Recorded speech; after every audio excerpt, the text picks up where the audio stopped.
You are known for wearing those different dresses Yes. at the award shows and things Yes. like that. And I think the first one I saw you in was the one with, I guess, Donald Trump on it? Yeah. The Great White Hope. Yeah. And so, The Great White Hope. what made you decide to do that, and how was you treated? What type of award was that? So that was the Grammy The Awards. Grammy. How were you treated there at the award itself? At the actual awards. Yeah. So first, I decided to make this dress. I worked with the designers, and it's Andre Soriano. He's a gay immigrant, and we had known each other. And he knew I was a Trump supporter, and I was a closeted Trump supporter because I had kind of supported Bernie. Yeah, I was I more wanna on ask the you about that. left, right? Yeah. I walked away. So, but I was also like, I don't want to alienate my fan base because it was such divisive times in Right. 2016. Absolutely. And I had voted for Trump already. But when they started hating on him, Madonna saying she wanted to blow up the White House, I was like, wait a second. If this is the Women's March, then I can say as a woman, as a Black Latina woman who supports my president, that I support the president. So I decided to do a Trump dress along with the designer. We came up with the design, Make America Great Again on the front, Yeah, I remember. Trump on the rump, and it was made out of an actual campaign Trump flag. on the romp. That's amazing. Yeah, And so yeah. you arrived and people, were they looking at you weird So, like? yes. What was that like? Well, if you remember, Jesse, I actually wore a white cover over Yeah, that yeah. because I was scared to death of being just absolutely destroyed, Yeah. mainly by the media. And Yeah. I didn't have media, skills. Like I had mostly talked about my music, and I had toured 25 countries, but it was nothing divisive. Right. So I was like, I'm not ready yet. Very different now because I'll combat anybody, I'll debate anybody anytime on any of these issues. But I was like, I don't want to handle the media, not with a Trump dress. I'll do a big reveal at the end. So I did interviews and TNT Latino was like, oh, this artist came dressed in love and we love her. I talked about love. I talked about support, high vibration things that Right. really this president is bringing to this country. And then at the end, I took it off, turned around, revealed what I was wearing, and all the photographers started cheering and clapping. Really? I mean, they got a payday out of it. Wow, amazing, yeah. Now backstage, after I went off, I went to the bathrooms, at the Grammys, and I got tons of death stares. People just were looking at me like I was like a monster. Yeah. And I was in the bathroom, and there was a well-known singer, pop star, which I don't like throwing people under the bus. It doesn't matter, right? But she was in the bathroom with me, and I was like, "Oh, your dress is so pretty," and I admire her and love her music. And she goes, "Ugh." Just so exaggerated. And I was like, oh, okay, that's how it's gonna be. But a lot of people came and took pictures with me too, and they were secret. They were like, I love Trump too. I voted for him. A lot of people, they're afraid Yeah. to let it be known. That's amazing. And then you wore another dress at another time. Yes. What was that about? Yeah. At the next Grammys, I wore a pro-life dress. Oh, yeah. And I decided after a year of campaigning for Trump, I joined the Trump campaign for a while, was on Trump TV and got to go to the White House. And I said, this is a big issue for me. Now that I have this platform, I am staunchly pro-life. Right. And I shared my story to People Magazine, to Fox News, that I'd been on a lot, that year. And I said that and this is the truth, I was faced with an unplanned pregnancy. I was around 19 years old. And I was pressured to get an abortion. It was an abusive, You got horrible an abortion? situation. No, I gave my child up for adoption. Oh, yeah, I read that. You had the baby. That's good. Yeah, yeah. So I know what I'm talking about when I talk about these pro-life issues Yeah. and how women get pressured, especially young women. And, we feel like we have no choice and no decision. We feel like the only decision is abortion. I tell women that's not your only decision. That's right. Because pro-choicers are really pro-abortionists. Yeah. They don't want you to choose They don't. adoption or motherhood or any other avenue. So I'm here to say the opposite. So I wore Choose Life on my purse. I hand-painted it. I hand-painted a picture of a baby in the womb. Amazing. On a white wedding gown with a crown. Why do they keep letting you in? I'm surprised they let you into these awards not knowing.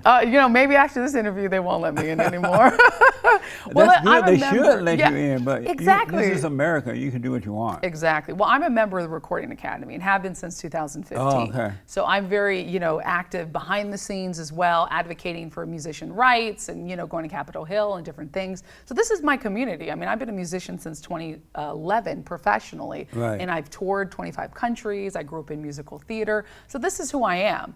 Now, my political affiliation might have changed since then, but I'm still an artist, working, living, That's thriving. right, absolutely. And if they were to cut me out, that would create bigger news. I think they love it. Yeah. Neil Portnow of the Grammys, he actually posted my red carpet appearance on thegrammys.com. Oh, good. Grammys has interviewed me recently, as a Black Latina artist. So, they know I'm here and I'm here to stay. You were a Bernie Sanders supporter at first. Why were you a Bernie Sanders supporter?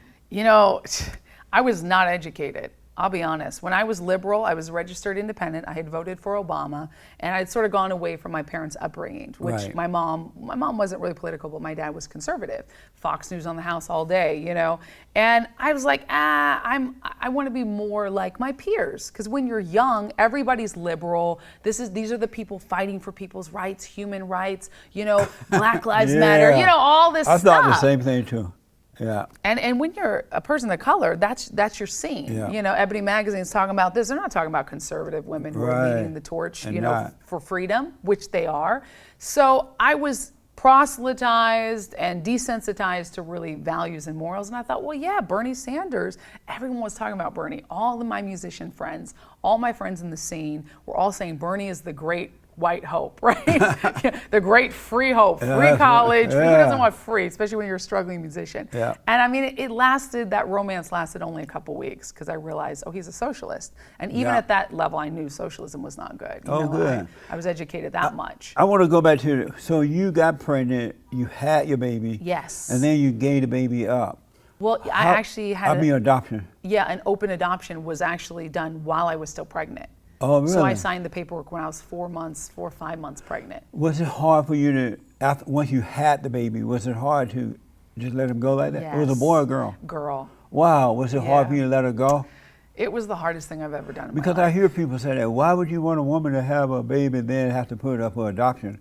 But to me, that's better than killing the baby. It's better in the than womb. murder. Yeah. Absolutely. So what was it like hard for you once you had the baby? It was a struggle. Like I didn't like being pregnant, to be honest. It was also a hard time. The father had physically abused me. There was a lot of drugs in this relationship. We'd, gone away, and I went to go live with my dad and was just struggling with being pregnant, being young, and knowing that this was not the right thing, but knowing that at least I had an out. I That's prayed to right. God, and knowing that this adoption would solve both of the issues. The baby can live her life, and I can live my life.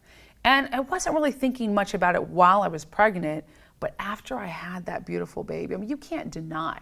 I could feel her life in me. Don't get me wrong. I knew she was in there. Yeah. But when she was in my arms, it was the most beautiful feeling. And to see her have to be handed to her adopted parents hours later, I mean, I'm not going to lie, it was the hardest thing I've ever done. I can imagine. It was so hard. But I know who she is today. She knows you do? who I am. How It's can an I ask? Do open you know adoption. who she is? Yes. And she knows- calls me Mama Joy. Really? How old is she now? I don't say her age. I try to Okay. keep her identity, I understand. because I get a lot of hate, a lot No, I of death totally understand. threats, a lot of rape threats. But she's happy and healthy, and she's school age. So Oh, right on. and we get regular updates. We Skype. I know her adopted parents. They wanted this open adoption. Oh, they good. wanted this relationship. I'm glad about that. That's Me too. good. 'Cause Which at was least you hard can- at first, but yeah. At least you can see her and you know who she is. exactly. Yeah. And I know that she's happy and healthy. And I could have destroyed her life. Yeah. Why? Out of convenience, out of pain and suffering, out of wanting to pretend like it's going to make it disappear, which abortion never makes anything disappear. You just add more pain and hurt on top of the pain and It hurt. does. There was a woman called my show today, Yeah. my radio show, and she had 12 abortions. Oh my God. 12. Isn't that something?